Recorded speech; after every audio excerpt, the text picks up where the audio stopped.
Hi, I'm Linda Sue, Head of Commercialization at Bedrock.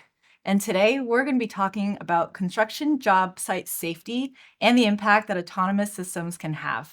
With me is one of our partners who lives and breathes construction site safety every day. Omar? Yeah, my name is Omar Percy. I'm a group HS&E manager with Sundt Construction, responsible for our transportation and renewables groups. And I also support our heavy equipment fleet through our OSS department. I've been in the industry about 20 years and with Sundt for 8. Incredible. And Sun and Bedrock has been working together over the last year on construction site safety to ensure that we are building autonomy in relationship with construction, with job site safety as a top priority. For you, you've been in site safety the last 20 years with a relatively large scope. What is your philosophy on construction site safety? And let's kick it off there. The foundation of our philosophy is based on safety is not the lack of incidents. It's the presence of what we call protections, direct controls, and safeguards.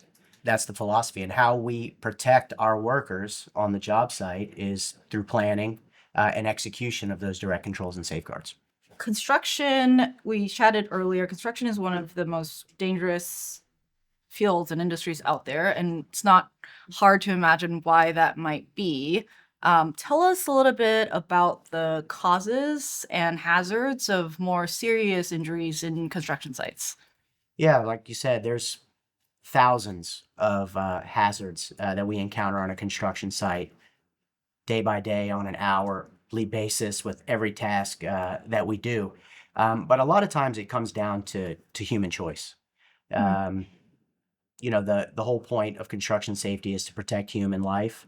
Um, and a lot of times those hazards are associated with just humans being in the workplace and choices that they make. That point of choice is a recurring theme in a lot of the incident reviews we do.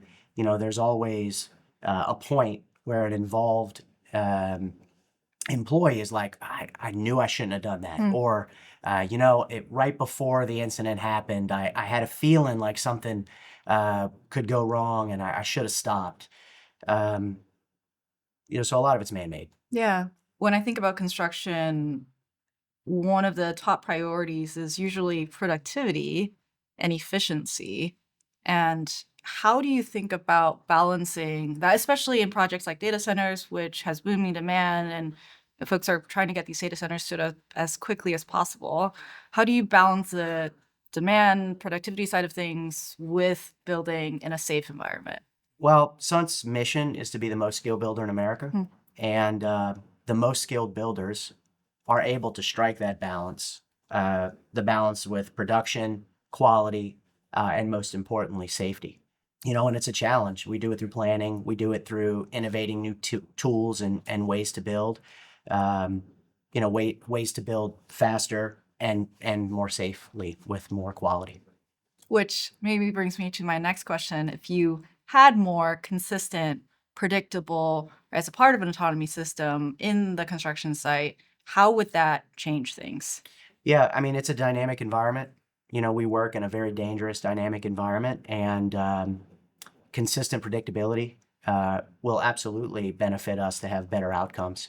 To know what's going to happen before it happens absolutely helps with planning, helps with execution of the work, and helps protect human life.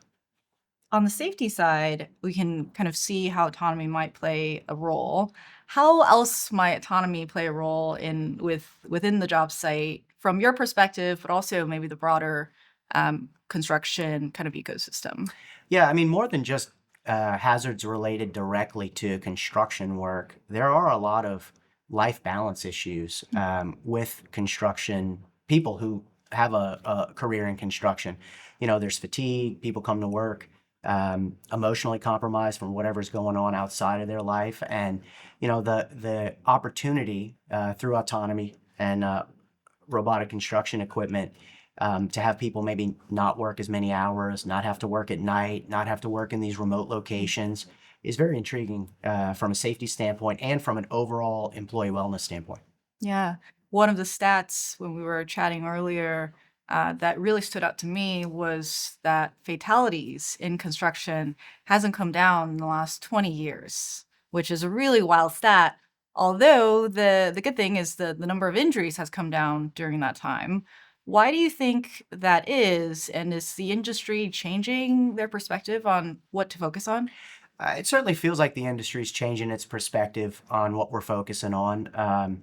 You see a lot of contractors moving towards what's considered energy-based safety programs, focus on high energy releases, because what hurts you is not always what kills you. And as we've seen our recordable injury rates as an industry and as a company come down dramatically over the last 20 years, to your point, fatalities have not. And more than 1,000 people a year for the last 20 years have lost their life in construction. Wow. And as you see the industry start to shift towards direct controls and safeguards to protect people and workers from high energy releases, we're hoping that shift in perspective will affect that rate positively. Construction job site safety is a very serious topic, but here's maybe a fun one for us. What did you think when you first heard about autonomy in construction? What was your initial reaction? We'll see. Yeah, fair enough. I mean, I would imagine anybody is cautiously optimistic and understandably skeptical, especially when we first started talking about this, in an industry that's very slow to adopt in most cases, new technologies like this. And the amount of companies that come to us trying to sell new technologies and innovations, and they promise you the sun, the moon, and the stars, you become naturally skeptical. I will say the cautiously optimistic part has been slowly evolving to wow, as I see the advances that are being made in robotics in the industry at large, and from what we're seeing Bedrock is doing. I think one of the things that really changed my mind or my perception from skeptical to now, I think this is going to happen is watching the Waymo cars zip around Phoenix. I saw a statistic that the Waymo cars are 5 times safer than a human driver. And if that statistic is accurate, why would we not want some sort of a digital operator in construction equipment, helping us operate with consistently repeatable outcomes and the type of accuracy that a digital operator can provide? Absolutely. And the Waymo story and that going to more cities around the world is certainly helping advance the conversation. And I would say with my conversations within folks in construction, I've been very impressed by how quickly and able and willing they are to talk to us about the pain points in the industry. And one of the best parts is working collaboration with folks like you to build what we are building. So last question for us. What are you most hopeful for when it comes to construction tech, more broadly, or as it applies to autonomous technology? Yeah, selfishly, as someone responsible for HS&E, you always want to see less injuries, less incidents, less danger to humans. And I'm very hopeful that we'll be able to increase the resources available to us to accomplish that and bring that fatality rate in the industry down. In addition to that, the point I was trying to make earlier about better work-life balance for our workers, less fatigue, less pressure on workers to have to do everything and be everywhere all at once is, I think, going to be hugely impactful to our workforce and extend people's careers, the longevity of their lives, and they'll be able to live, better, happier lives. And what I've heard is also a lot of construction work is literally backbreaking, right? So if we can alleviate some of that, that's certainly a great goal. And for me, I am hopeful that we can bring advanced autonomy into the construction world in the way that construction folks would want, and in that, in turn, be able to improve safety of construction sites. Yeah, I'm confident we will be able to. Awesome. And I think that's a wrap for us. Thank you so much for joining us. And that's it.